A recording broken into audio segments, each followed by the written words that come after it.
The official podcast of Bhrungi hospitals. నేను host చేయబోయే వ్యక్తి the chief anaesthesiologist and founder of Bhrungi hospitals.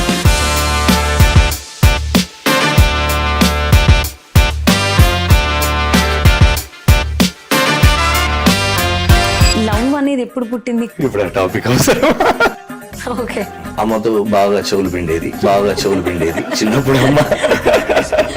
నాన్నగారికి doctor అవ్వాలి, మన ఇంట్లో ఎవ్వరూ లేరు, ఆలోచన ఎందుకు వచ్చింది? Service oriented candidate, he is the leader actually. The importance of doctor he knows. Come to PG anaesthesia department ని చూస్ చేసుకున్నారు. ఇప్పుడు మాకు తెలిసింది అంతే, ఏదో ఊటీలో ఉండి ఏదో మర్తిస్తారు, అది అంతవరకే నాలెడ్జ్ ఉండేది. సో దట్ బియాండ్ దాంట్లో సబ్జెక్ట్ ఏముండేది, అనస్థీషియా అంటే వాట్ యు విల్ రీడ్ అనేది.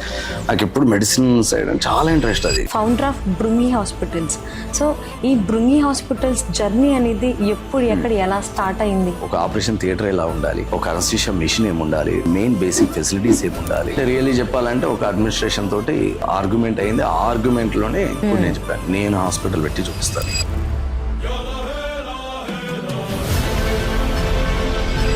బృంగి హాస్పిటల్ అనేది వనస్థలిపురం, బిఎన్ రెడ్డి నగర్, ఇబ్రహీంపట్నం ఈ ఏరియా వాళ్ళందరికీ ఇది ఒక సంజీవిని పర్వతం. అంటే కాంప్లిమెంట్స్ వచ్చినప్పుడు రియల్లీ మాకు గూస్ బంప్స్ వస్తాయి. ఆ quality of service compulsory patient కి రీచ్ అవ్వాలి.